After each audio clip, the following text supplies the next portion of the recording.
Welcome to the Attuned Therapist podcast. My name is Rebecca Tatum, and I am your host. And I'm excited to introduce you to today's topic of money, or another way of thinking about it is financial security. With this topic, there is a lot to it. It's not simple. And gosh, yeah, there's just so many layers, right? We as therapists, but first and foremost as humans, require a certain level of financial security for ourselves. The society in which we're in, especially here in the United States, calls for us to, at some point or another, need money. Rarely are things free. And if they are, there's typically a limited amount of whatever that thing is, right? And when you look at it from the framework of Maslow's hierarchy of needs, financial security is part of the foundational aspect of that framework. It is a part of those basic needs that we as humans need to have in order to then work towards those higher level needs. And with this being the Attuned Therapist podcast, I'm sure you're starting to hear and recognize how our sense of financial security is so much intertwined with other aspects of need that we can identify for ourselves. And at the end of the day, to be a therapist is to have a profession. And a profession is had in order to make money, right? It's our means of seeking financial security. However, our profession has a lot of languaging around what it means for us as therapists to, quote, make money, right? And God forbid I say for us as therapists to be wealthy, right? That's almost like taboo in some aspects of our field. And what an interesting, juicy concept to sit with, right? Why? Why is there that languaging within our profession, and where does that come from, and where does that originate from, right? As a review, this idea of attunement and how I'm using it is for you to attune inward. So this beautiful dance of attunement is to have an awareness and an understanding of a need, and to pair that with a response that is congruent and meets that need, right? There's attunement. There's not misattunement.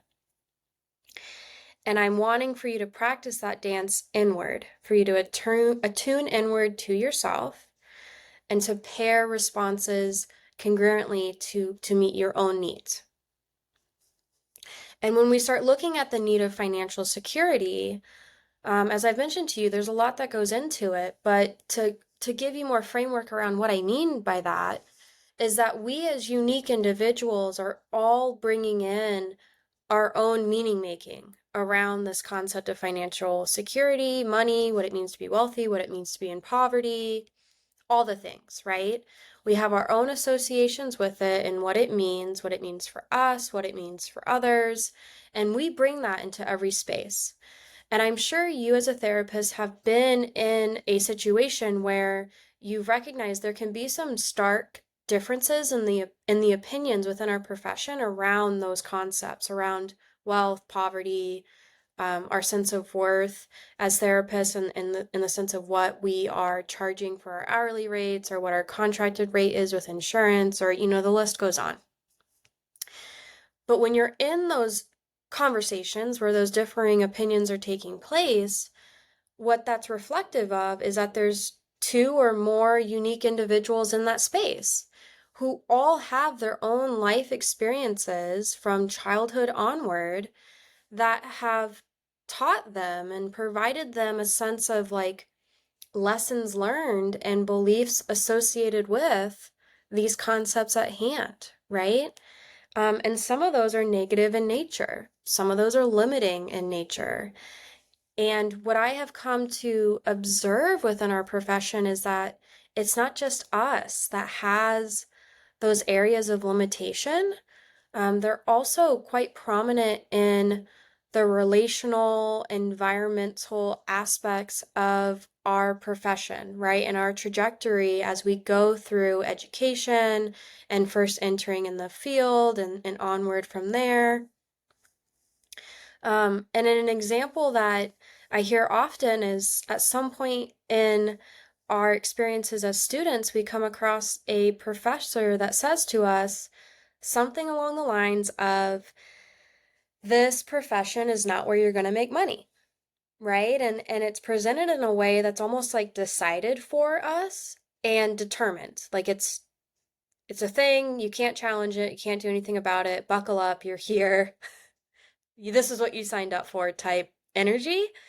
Um, and it's interesting. It's interesting to sit back and think about like, why is that there? Why us? Right? Why are we the profession that has to sign up for that? Right? Especially when we have like high level of degree of education, right? It's either master's or doctorate or multiple or multiple. And yet, this career path that we've chosen, we cannot make money in. When I don't know if there's another profession at the master's or doctorate level that has that sentencing. I'm not sure. There could be, I guess, but it's not common, right? Um, but if you're a therapist and listening to this, I'm sure that you're relating in some way or another that at some point in your education or once you entered into the field that you received some level of languaging within a relationship or with an environment or system around what your worth is and what your ability to, quote, make money or experience wealth is. And with those terms that I just used, I want us to practice the reframing of that's all financial security. And we as the unique individual, we get to define what that security is, right? Like what I need to experience financial security for one person might be perceived as wealth, like the amount, like the yearly income amount. To one person, they might look at that and go, oh my God, if I had that, I'd be so wealthy. Comparatively, that same number, someone else could look at and go, "Oh my gosh, I wouldn't be able to live. I wouldn't be able to make ends meet with that number." Right? And how we orient to that again is based off us and our internal system, but also our present circumstances, right? What city we live in, what our individual and family's needs are, what our medical needs are, whatever it might be. And that's our own unique circumstances. And so we then get to define what our financial security is. And there's no need for a comparison because it doesn't even compare, right? I can't compare my sense of financial security to yours because we have two different circumstances. And what yours would be may not be enough for me or vice versa. And that's neither good nor bad. It just is, right? But I'm sure that you've had experiences at this point in your career where there is messaging that we receive as therapists around what is good, what is bad, what is okay, what is not okay. And it's very easy for us to internalize that about what it means for us, right? And I relate to that wholeheartedly in that throughout the early years of my career, I absolutely was taking in messaging from my relationships and environment that impacted the decisions that I made. And one of that is being the decision to remain in community mental health for 8 years, making a salary that did meet my like monthly bill needs, but did not allow for any opportunity to save. No emergency fund, utilizing credit cards when needed, and then trying my best to pay that debt off. I mean, it wasn't how I would define a sense of security for myself. But I stayed in that environment for 8 whole years because of the limiting and constricting beliefs I had, not just around financial security, but in part to it. I wholeheartedly received or experienced interactions where there were eye rolls made when therapists left community mental health to go to private practice, right? Or certain languaging around the sense of um, being a hero or a sense of a savior for certain populations by remaining in certain settings, right? That um, there's a sense of obligation for us as therapists to work within certain environments or systems at our own expense so that we can help others. And there's good intention there, right? Like we're in a helping profession. We do want to help clients. But when the messaging comes from a place of do it at your own expense, do it despite not getting paid enough, do it despite having to work way more than your scheduled hours per week to make the same salary, like when those are in place as well, I think it's an important thing to sit and chew on and ponder about rather than just like accepting, right?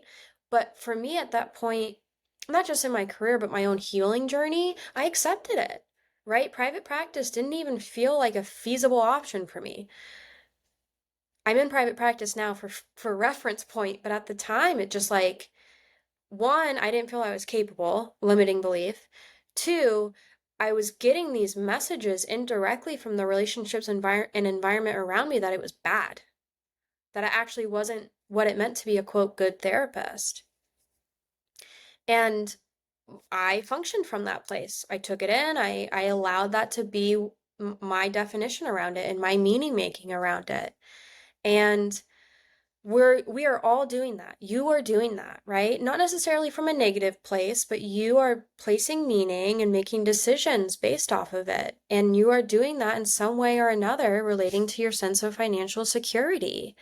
And I hope that as you're hearing me talk about this, you're feeling a sense of inspiration to explore this further for yourself because you wholeheartedly deserve to, right? Um, we as therapists do not have to function from the language and the meaning making that our profession has created for us around financial security if it does not align with what we actually need, right? If they align, then beautiful. There's no issue there, right? But if there's a misalignment or you're recognizing a misattunement within yourself, be curious. Do something with it. You can. And again, you deserve to, regardless. Okay? And with this topic at hand, um, hmm, I do think it's important to talk about the experiences that we have among one another, in the sense of how this can show itself, because I have been a part of interactions where there is a certain level of like shame or judgment placed on the other, for the decisions that someone else is making. And um, if that is an experience that you have for yourself, right, you recognize that you're feeling some level of judgment, or engaging in some sort of language that is indicative of shame towards another, um, that would be a good cue to be curious about for yourself around how you might be placing that judgment on yourself. Because that's how shame works. It's our social barometer. And when we're in a position to extend that to another, it's because we would do the same to ourselves. And that is indicative of something that is limiting or constricting from a belief perspective, whether it be one that you hold internally or one that feels reinforced by relationships or environments around you. And it's just something to be curious with. There's potentially a lot of growth there for you, and expansiveness, and permission, and opportunity, and specifically to your sense of financial security, right? Like how empowering that might be for you. And again, you do deserve that, right? Um, I appreciate you taking the time to take in these concepts with me and to allow yourself to digest what I'm sharing. And as you've heard me speaking, if you have felt a strong response in your body, that is also another cue to be curious about and to consider further like exploration or processing around, because there's just so much from our childhood and adolescence that can come into um, the meaning making around financial security and what we are or are not deserving of, and what we are or not allowed to do. And I'll end with my final intention and a concept that I've been chewing on personally for myself here of late, um, is the languaging that our profession oftentimes holds around what it means to have access of care to clients.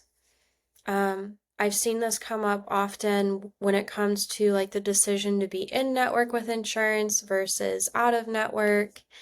And oftentimes I see languaging around when you are in network, you are opening yourself up and allowing access to care, when comparatively, when you're out of network, or like cash pay, you are in some way like denying access, right? You are cutting yourself off from potential populations that need help. And I can understand that because there's truth to it, right? Like just objective, factual truth, right? If someone needs to use insurance and you're not contracted, they can't meet with you, right? It makes sense. But I oftentimes see that languaging presented to us as therapists as a sense of like obligation, um, almost a pulling in to feel a sense of like codependency, right? Um, even the sense of like you are denying access is like you are actively taking an action against somebody, when that's not necessarily true in the sense of what might be your intention as a therapist and deciding that for yourself. Um, but the concept I've been chewing on here of late is comparatively, we as therapists all have ethical codes around our scope of practice and scope of competency and practicing within it. There's an obligation to it, right? And when doing that, when practicing within our scope, we are naturally then denying access of care to certain populations, right? If I have no training in working with individuals diagnosed with OCD, I should not be treating them, right? And we're allowed to, quote, deny access to care in those scenarios. That's an acceptable thing for us as therapists to do, with the caveat of like explaining why and helping that client access appropriate referrals, but we're not obligated to treat them. And when it comes to um, financial security for therapists and whether or not we're in network or out of network or what cash pay rate we might set for ourselves, depending on the decisions we make for our own sense of financial security, by default, there's always going to be populations that we're not treating. An example would be even if I'm in network with commercial insurance, I may not be in network with Medicare or Medicaid. If I'm cash pay, my rate might be at a certain level where I'm able to see some individuals, but not all. And the list goes on, right? There could be numerous examples. But whatever we decide, there's naturally then some population of client that we can't treat. And when it comes to scope of competency, it feels as though within our profession that's acceptable. But when it comes to like rates and like what our time is worth, that's not acceptable.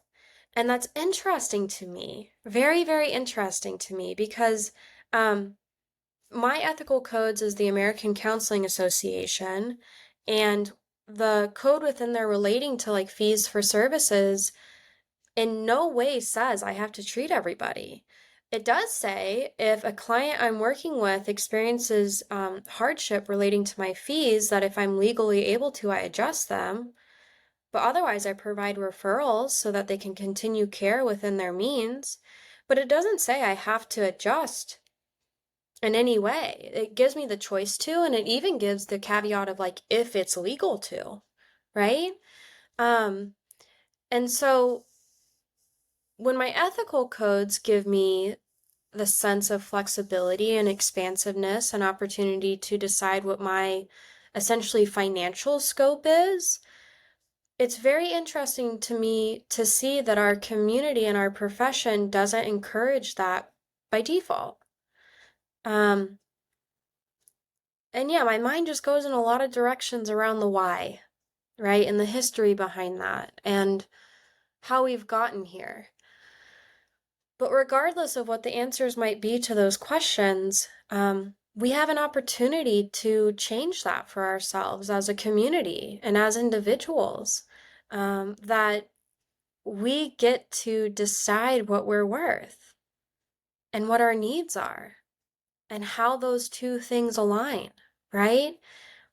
And we get to decide how we're going to navigate that for ourselves.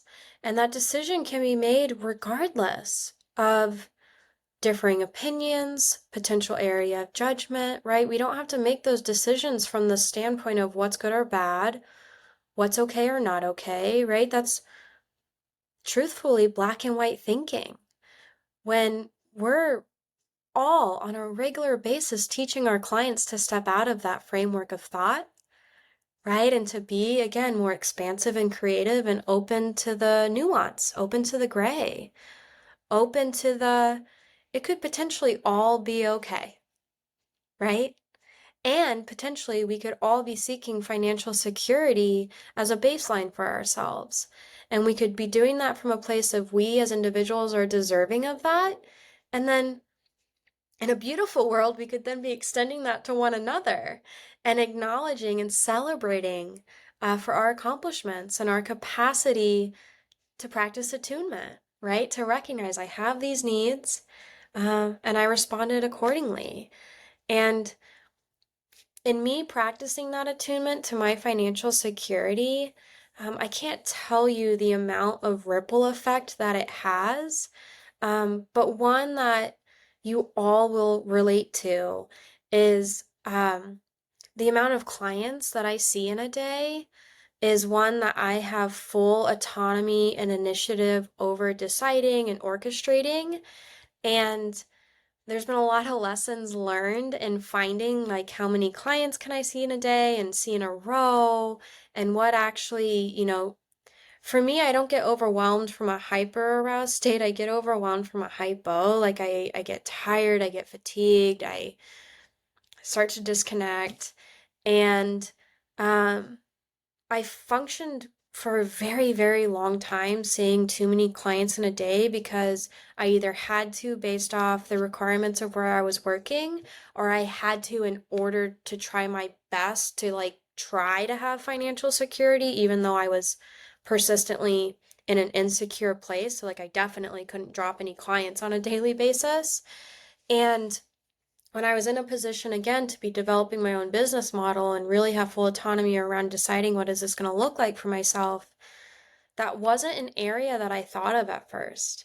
I didn't put into consideration that I could set up myself from a financial perspective to see a certain amount of clients in a day where I feel regulated throughout it. When I say that out loud, it's like, holy shit. Why wasn't that taught to me from day one, right? I'm a therapist. And I just articulated that for many, many years, I was seeing clients towards the end of the day from a dysregulated state. And I don't believe I was causing harm. I mean, I was containing it well enough, right? But I probably was not showing up for them in the way that I would have earlier in the day, right?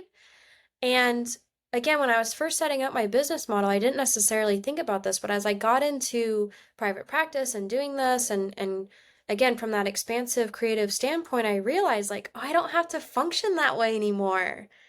That doesn't have to be how I identify as a therapist, where yeah, I just get tired at the end of my day. Like, no, maybe I can structure my day in a way of starting and finishing with a certain amount and a certain like structure where I'm showing up for every single client at my best. Not perfectly, right? I'm a human, but like I can look ahead and plan in that way and still have financial security, right? So that's an example of like that ripple effect. I have the financial security, and then I can start looking in these other directions of what other needs can I now meet? And what response or decision is congruent to meeting that need, right? Um, So yeah, I appreciate you joining me today. I would love to hear your thoughts and comments, whether you disagreed or agreed or related or didn't relate or anything that you might have to share with me. I'm excited to hear it.